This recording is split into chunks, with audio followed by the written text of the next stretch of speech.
Mother told me to go see Grandma as she's ill, and she said to take a picnic with me too, so I set off, holding a basket that contains fresh eggs, homemade bread, and a blackberry pie made by my mother.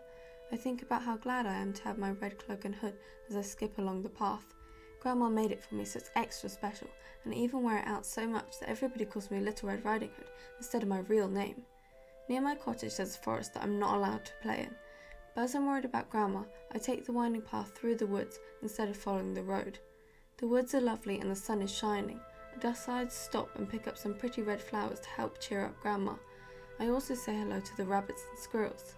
But the rabbits and squirrels aren't the only creatures that I encounter. There's also a big bad wolf about, looking for his supper. He catches sight of me and his nose twitches and his ears prick with excitement. He creeps up behind an oak and then jumps out in front of me, blocking my path. "Good day, little girl," he says in a silky voice that makes me forget to be frightened. He asks where I'm going on such a nice day. I tell him that I'm going to visit Grandma as she is ill, and he insists that he should come too. He proposes that we can see who can get there first. It isn't long before he's knocking on Grandma's door, pretending to be me. Grandma tells him to come in. As soon as the big bad wolf is inside Grandma's cottage, he gobbles her up. He then looks around for her bonnet and shawl.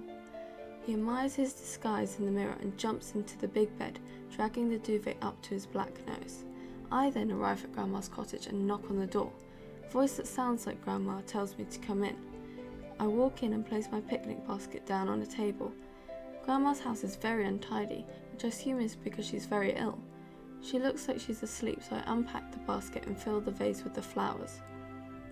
After that, I ask if she's awake. "Of course I am, dear," she responds, so I sit on the edge of the bed and tell her what Mother has packed for her.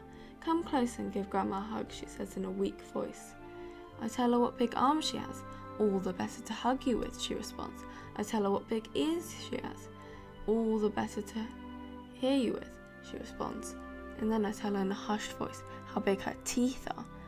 "All the better to eat you with," she growls, jumping up to reveal the big bad wolf, not my grandma. The wolf runs after me, but Grandma's nightcap falls down over his eyes and he trips on a chair. I run to the window and scream for help. A young woodcutter nearby hears me and comes running. He kills the wolf with a single blow of his axe. I'm about to start crying about Grandma when she steps out of the big bad wolf's stomach. He was so greedy that he swallowed her whole. The woodcutter walks me home and makes me promise to never go through the woods again.